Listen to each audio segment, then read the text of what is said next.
Mwenyekiti wa CCM Idi Amini mkoa wa Kaskazini Unguja amesema kwamba endapo kuna mwanachama yoyote wa CCM mkoa wa Kaskazini Unguja asipopiga kura, mwanachama huyo atakuwa ni muhaini. Amesema hayo kwenye mkutano wa hadhara ambao ulihusisha mbunge wa jimbo la Chaani pamoja na mwakilishi wa jimbo la Chaani. Na hapa mwenyekiti anaanza kwa kuzungumza. Pia kwa upande mwingine wa mbunge wa jimbo hili pamoja na mwakilishi wanatoa vipaumbele vyao mara baada ya kushika nyadhifa hiyo. Hizi ni ripoti za AyoTV pamoja na millardayo.com.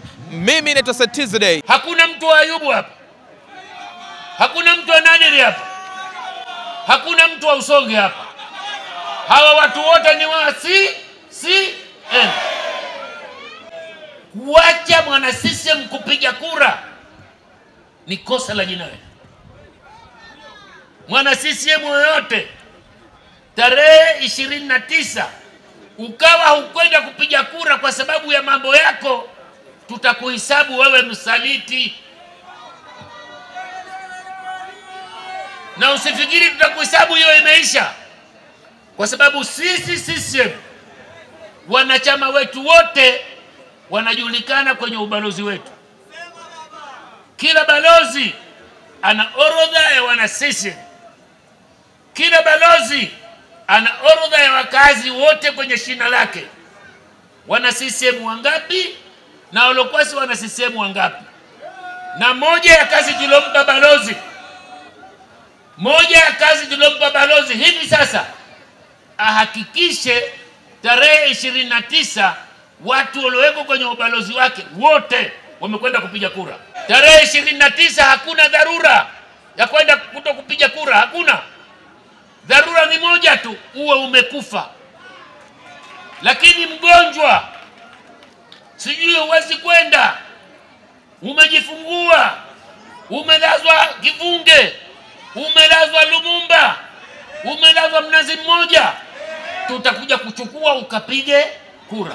Sasa mwana CCM yoyote aloishi mkoa huu, jimbo lolote la mkoa huu, wadi yoyote wa mkoa huu, kwa kutokwenda kupiga kura, tunakuhesabu msaliti, muhaini, fisadi, hatuna imani na wewe. Usiwe na mwanachaani yoyote kwa namna yoyote ile ambaye atalala njaa.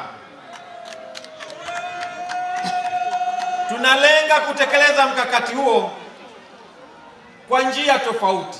La kwanza, tumeandaa mpango wa muda mfupi ambao ni mpango wa dharura wa kuhakikisha kwamba ndani ya jimbo la Chaani kutakuwa na akiba ya chakula cha jimbo la Chaani.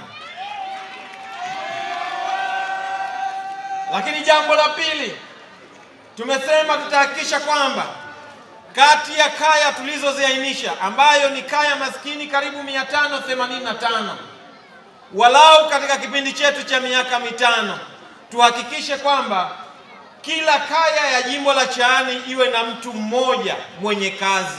Ipo miradi mbalimbali ambayo tayari tumesha iplani ambayo kwa ajili ya kuifanya jimbo letu la Chaani. Kwa mfano kama sekta ya afya ambayo tayari tumeeleza, tuna vituo vya afya zaidi ya 2 ambavyo bado havijakamilika, tunaenda kuvikamilisha. Lakini pia tuna mpango pia wa kutengeneza vituo vya afya pia kwa kushirikiana na wadau, lakini pia kwa kushirikiana na serikali ili kutengeneza kituo cha afya chenye hadhi, chenye ngazi ya wadi.